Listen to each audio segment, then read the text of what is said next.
Gravando.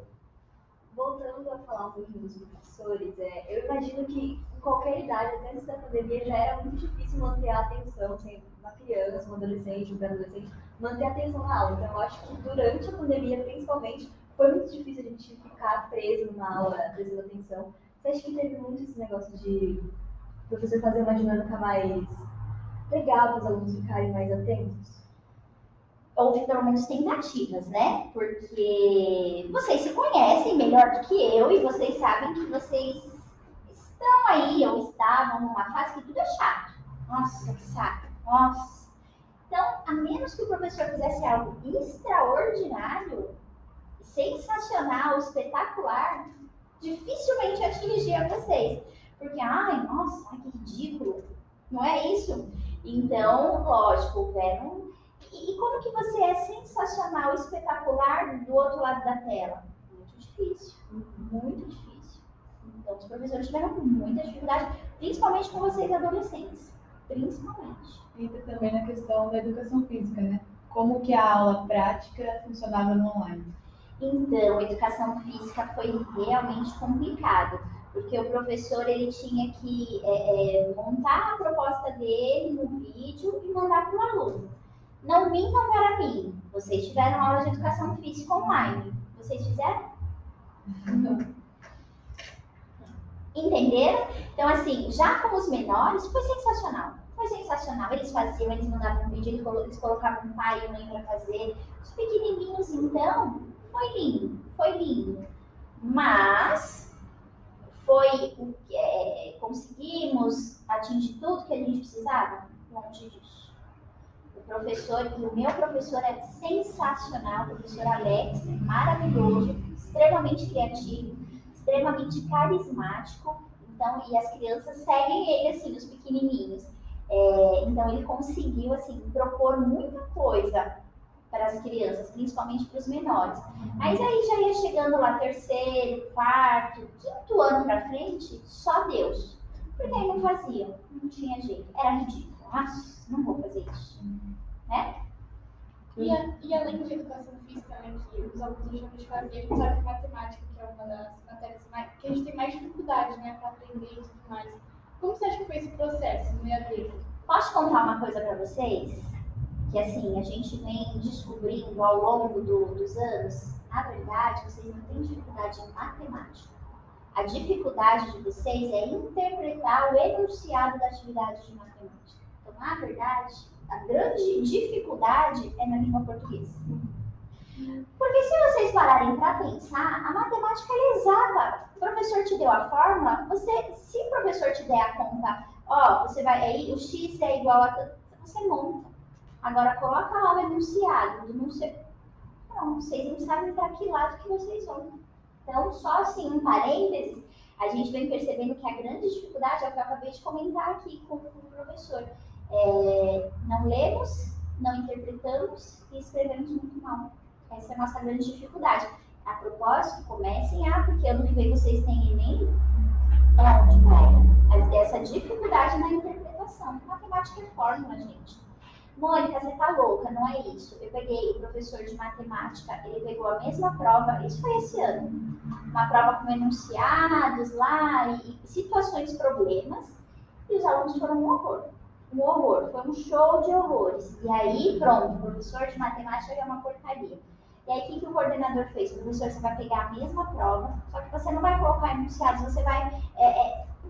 eles vão ter que armar a conta. Mas já está lá o que é para fazer. Não teve uma nota vermelha. A nossa média lá é 7, uma média alta. Não teve uma nota vermelha. Então, ou seja, o problema está onde? A conta vocês sabem fazer, né? Mas sim, o professor teve muita dificuldade, porque se já é difícil você ensinar ali uma regra, você ensinar uma operação, algo ali na lousa, fazendo junto com o professor, imagina online, né? Eu vi muito essa dificuldade no Carnetec. Minha antiga escola passava uma folha e colocava só os tópicos para a gente estudar e fazer os exercícios. Nossa senhora, eu sozinha, só com o celular. Não, você fala, Sim. e agora? Eu começo por onde, né? Eu fui começar a ter entender um pouco melhor as matérias do nono ano no EAD, que foi engenharia de tech. E mesmo assim foi bem difícil e complicado. Eu imagino.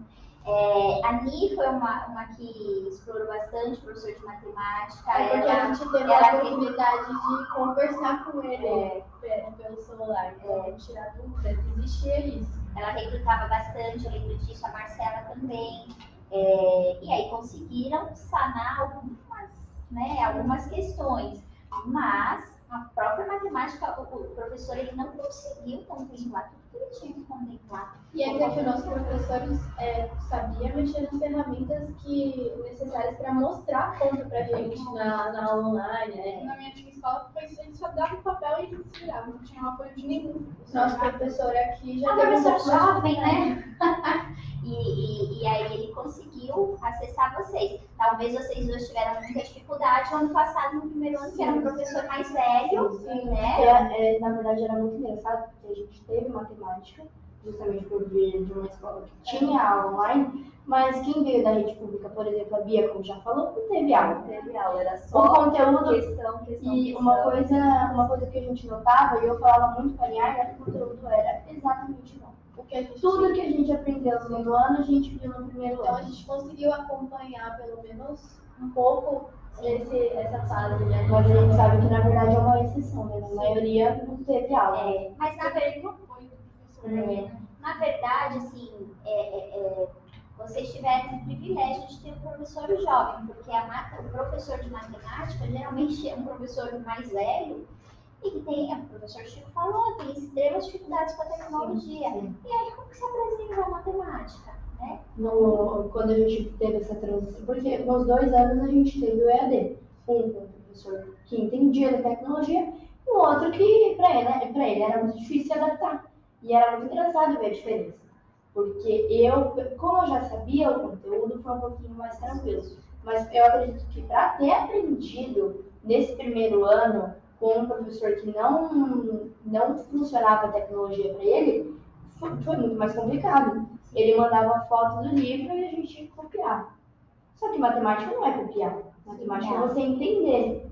Então foi muito difícil. E é uma diferença que a gente sente muito. Eu, pelo menos, senti muita E diferença. os dois professores estavam disponíveis pra gente, só que De forma diferente. de formas diferentes, porque um conseguia explicar mostrando, ele tinha essas ferramentas. O outro explicar matemática, você só falando, sem ter a parte visual, é impossível. Não, às vezes ele gravava, Ele né? gravava áudio. áudio. A gente sabia que existia um esforço da parte Com dele, certeza. mas só que às vezes não chega pra gente da forma que ele espera, né? Não, quando eu disse assim, que a grande dificuldade, na verdade, não é a matemática, é a língua portuguesa, é por conta dessa questão de interpretação. Mas a matemática, ela também é fácil. Você decorar aquelas fórmulas, você entender, e aí você fala, esses dias eu vi um videozinho que a pessoa falava assim, gente, a matemática era muito mais fácil quando era 2 mais 2.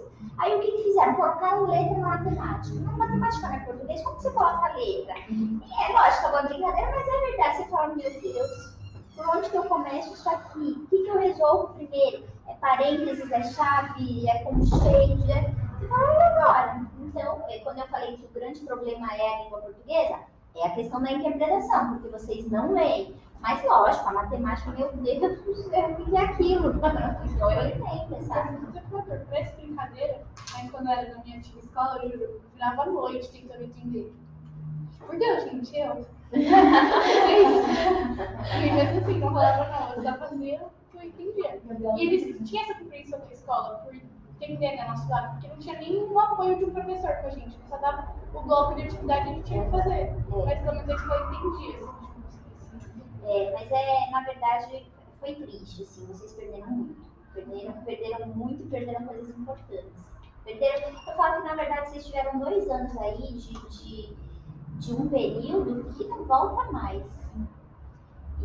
E é triste, porque, gente, acreditem, é a melhor fase da vida de vocês. Então, a gente perdeu essa parte importante da educação, do conteúdo, mas perdeu experiências de vida também. A gente estava no 9º ano para se formar, para se despedir dos Não colegas. tiveram formatura? A gente não teve formatura. Até porque ia ter mais de escola, né? Então, A gente não se despediu da Porque escola. cada um estava seguindo o seu caminho, né? Exatamente. Então, é isso. Foi um período que não vai voltar. Dos professores também, a gente quis se despedir. Exatamente. E agora, para a gente fechar, que a gente falou muito sobre as desvantagens. Teve a pandemia, as aulas online, trouxeram alguma vantagem que você consegue usar até hoje? Algum recurso que vocês descobriram na pandemia, mas que hoje conseguem aplicar? Trouxeram para a sociedade a importância do professor. Pergunta se algum pai quer ficar de novo isolado dentro de casa com seu filho, ajudando no conteúdo. Nunca, gente, é de enlouquecer. Mas sim, trouxe. Eu falo que tudo a gente tem que ver o lado positivo, né? Trouxe uma dinâmica diferente para as aulas. Essa tecnologia que os professores tiveram que entender e buscar, hoje eles conseguem usar com mais facilidade dentro da sala de aula. Um processo que talvez, se não fosse a pandemia, eles não teriam conhecido, eles não teriam buscado, eles não teriam, né? Então, sempre tem algo positivo. Muito mais negativo, sem dúvida nenhuma. A gente vai passar aí muito tempo colhendo os frutos negativos da pandemia. Mas a gente sempre busca, poxa, vamos ver o que trouxe de bom. A valorização do professor, isso é incontestável, e essa questão do professor também se perceber enquanto professor e falar assim, opa, eu não posso ficar só aqui, eu preciso buscar. Porque o que acontece? O que a gente observa muito? O professor, quando ele se forma, ele acha que pronto, que a vida é aquilo ali. Eu me formei, estou formado, vou para a sala de aula e acabou. Se tem uma área que você precisa se reciclar o tempo todo, todos os dias, a todos os momentos, é a área da educação. Porque ela é muito constante. Aquilo que eu, por exemplo, quando eu tive aula com o professor Chico, né, ele já falou de uma situação que eu vivenciei com ele. Então, o professor ele tem que se renovar a cada ano, a cada turma.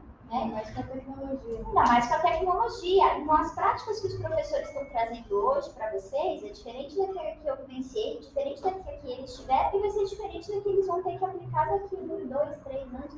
Então, o professor ele precisa se reciclar, ele precisa se renovar, ele precisa estudar o tempo todo. Eu sempre falo, eu sou uma pessoa, a minha terapia é estudar. Eu gosto muito, como falei, principalmente da área da educação infantil. Só que assim, se eu tivesse parado na minha faculdade de pedagogia, eu não estaria aqui hoje conversando com vocês.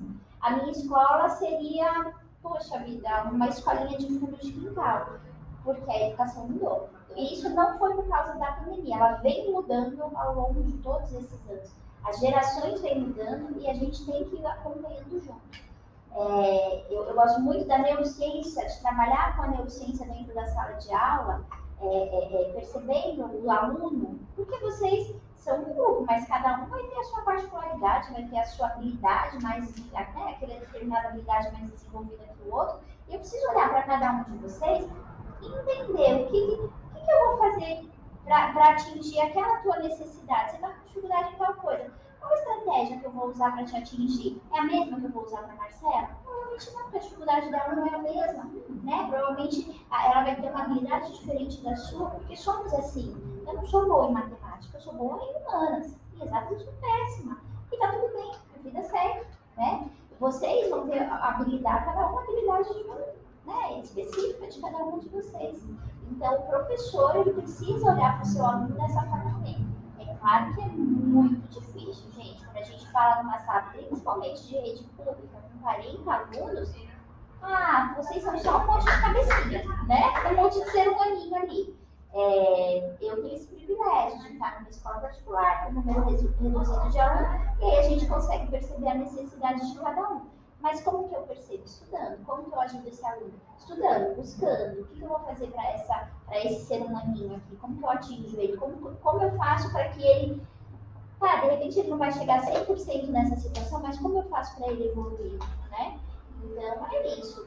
A pandemia, eu espero que tenha mostrado isso para os professores. Ó, não adianta você fazer a faculdade e achar que tá tudo bem, que você vai ser bom pro resto da tua vida. Não vai. A gente precisa continuar estudando. Muito obrigada. Foi maravilhoso. Imagina, meninas, eu agradeço o convite. A Marcela sabe tanto que eu amo falar de educação, tanto que eu respiro educação. Estar aqui de volta, fui aluna da ETEC, estar de volta depois de 20 anos. É assim, é uma volta ao tempo, rever professor. Isso é muito, muito gostoso. Então, agradeço o convite. Estou à disposição de vocês para quem precisar, qualquer outro bate-papo, pode me chamar que eu volto. Tá bom? Obrigada. Então, encerramos. Não sei. É hora de falar tchau. Tchau!